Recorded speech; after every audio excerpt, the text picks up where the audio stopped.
తిరిగి BCN news కి స్వాగతం. కేంద్ర రాష్ట్ర ప్రభుత్వ శాఖల్లో ఉద్యోగాలు ఇప్పిస్తామని మోసాలకు పాల్పడుతున్న ముగ్గురిని పోలీసులు అరెస్ట్ చేశారు. నిరుద్యోగులను టార్గెట్ గా చేసుకుని మోసాలకు పాల్పడుతున్న షేక్ బడే సాహెట్, మాలిక్ లక్ష్మణాచారి అనే వ్యక్తులను హైదరాబాద్ రాచకొండ పోలీసులు అదుపులోకి తీసుకున్నారు. మరో ఇద్దరు పరారీలో ఉన్నారని పోలీసులు తెలియజేశారు. ఈ గ్యాంగ్ నుంచి 4 లక్షల రూపాయల నగదు, laptop, fake Aadhaar cards, fake documents, mobile ఫోన్లు స్వాధీనం చేసుకున్నట్టు తెలియజేశారు.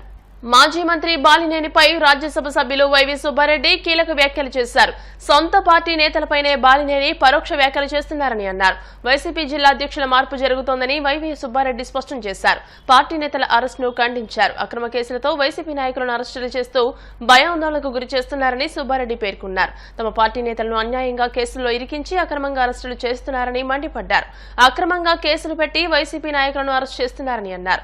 ఈ అరెస్టులపై న్యాయ పోరాటం చేస్తామని వెల్లడించారు. ప్రజల పక్షాన నిలబడి పోరాటం చేస్తామని, ముఖ్యమంత్రి చంద్రబాబు ఇంటిపైకి వరద రాకుండా ఉండేందుకే బుడమేరును మళ్లించారని ఆరోపించారు. అధికారంలోకి వచ్చిన 3 నెలల నుంచి దాడులు చేయటం, అక్రమ కేసులు పెట్టి వైసీపీ నాయకుల్ని జైల్లో పెట్టడం, నిర్బంధించటం, వాళ్ళు చేసే కార్యక్రమాలు ఇవి. న్యాయ పోరాటం చేస్తాం. తప్పకుండా న్యాయం మాకు దొరుకుతుంది. ప్రజల పక్షాన్ని నిలబడి పోరాటం. ఇప్పుడు మరీ ముఖ్యంగా ఈ సందర్భంలో రాష్ట్ర వ్యాప్తంగా ప్రజలందరూ ఈ వరదల వల్ల విజయవాడ పరిసర ప్రాంతాల్లో జరిగిన ప్రాణ నష్టానికైతేనేమి, పంట నష్టానికైతేనేమి ప్రజలు ఇబ్బందులు పడుతున్న తీరు ఉపక్కుంటే దీన్ని డైవర్ట్ చేయటం కోసం ఈ అక్రమ కేసులు పెట్టి మా నాయకులను అరెస్ట్ చేసే కార్యక్రమం చేస్తున్నారు. ఇవన్నీ కూడా ప్రజలు గమనిస్తున్నారు. ఈ వర్షాల కారణంగా, అకాల వర్షాల వరదల కారణంగా ప్రజలు పడుతున్న ఇబ్బందులు చూసి ప్రభుత్వం వైఫల్యం చెందిందనేది క్లియర్గా అర్థమవుతుంది. అవన్నీ కప్పుపుచ్చుకునేదానికి ప్రభుత్వం ఈ కార్యక్రమాలు చేస్తుందని చెప్పి సందర్భంగా తెలియజేస్తారు. ఎవరు కుట్రున్నా ఏమున్నా ఎంక్వైరీ చేయొచ్చు కదా. వాళ్ళ శాసనసభ్యుడు ఇది ఎంక్వైరీ చేసి ఎవరైనా కుట్ర చేస్తుంటే వాళ్ళ మీద చర్య తీసుకోమరండి. ప్రతి దానికి వైసీపీ కుట్ర అని నెపం వేయటం వాళ్ళకి అలవాటు అయిపోయింది. అధికారంలో ఉంది ఎవరు అట్లా అనుకుంటే అసలు ఈ బుడమేరు వరద రావటానికి కారణం వీళ్ళు అక్కడ ఉండే చంద్రబాబు నాయుడు గారి గుహానికి వరద రాకుండా ఈ కార్యక్రమం జరిగింది, నీటి మళ్లించటం వల్ల, గేట్లు ఎత్తటం వల్ల జరిగింది అంటున్నారు. ఇవన్నీ కూడా నిందలేసేదానికి కార్యక్రమం కాకుండా ముందు ప్రజలకి మెరుగైన ఇబ్బందుల్లో ఉన్నప్పుడు వాళ్ళకి మెరుగైన సేవలు అందించే కార్యక్రమం చేయాలి. దాంట్లో వైఎస్ఆర్ కాంగ్రెస్ పార్టీ గత 4 రోజుల నుంచి కూడా మా కార్యకర్తలు, నాయకులు ప్రజలకి మెరుగైన సేవలు చేసే కార్యక్రమం. మత్స్య ఉత్పత్తుల ఎగుమతి ప్రోత్సాహం, సహకారంపై కేంద్ర మంత్రులు రాజీవ్ రంజన్ సింగ్, జార్జ్ కురియన్ల ఆధ్వర్యంలో విశాఖ వేదికగా జాతీయ సదస్సు జరిగింది. భాగస్వామ్యమైన దేశంలోని వివిధ మత్స్య ఉత్పత్తుల వ్యాపార సంస్థల నిర్వాహకులు, వివిధ విభాగాల ఉన్నతాధికారులు, పరిశోధకులపై చర్చించారు. సదస్సులో పాల్గొన్న ఫిషరీస్ సెక్రటరీ అభిలాష్ లికి, జాయింట్ సెక్రటరీలు Sagar Mehra, Neetu Kumari Prasad, collector MN Harendra Prasad, fisheries JD Vijaya, ఇతర అధికారులు ఈ కార్యక్రమంలో పాల్గొన్నారు. మత్స్య ఉత్పత్తులకు తీసుకోవాల్సిన చర్యలపై ఈ జాతీయ సదస్సులో చర్చించారు.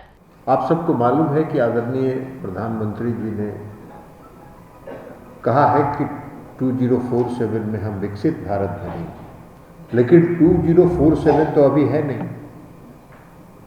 अभी तो जो प्रधानमंत्री जी के नेतृत्व में जो सरकार तीसरी बार बनी है उसका मैंडेट अभी 2029 तक है. लेकिन 2029 तक 2029 तक अगर हम स्ट्रांग बेस, मजबूत नींव अगर हम रख सके तो हम 2047 के लक्ष्य की ओर, हमको आदरणीय प्रधानमंत्री जी का यह भी लक्ष्य है कि हमको 2027 तक विश्व की तीसरी अर्थव्यवस्था में, आज हम 5वें स्थान पर हैं, हम तीसरे स्थान पर पहुंचे. तो उस अर्थव्यवस्था को विकसित करने में भी, और प्रधानमंत्री जी के लक्ष्य को प्राप्त करने के लिए The Honorable Finance Minister, Government of India announced reduction on import duty for key imports in her budget speech. Reduction in import on the feed, ingredients and aquaculture inputs is expected to lower the cost of import and cost of production, and as a result will boost and promote aquaculture production and exports. Honorable Finance Minister, Government of India has also announced that the government will bring out national cooperation policy for systematic and orderly overall development of the cooperative sector. Development of fisheries cooperative. వార్తలు ముగించే ముందు ముఖ్యాంశాలు మరోసారి.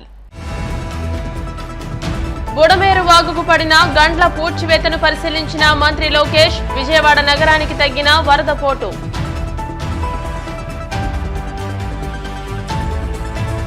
ప్రభుత్వం అన్ని రంగాల్లో విజయం సాధించాలి. స్వామిని కోరుకున్న భీమిని ఎమ్మెల్యే గంటా శ్రీనివాసులు.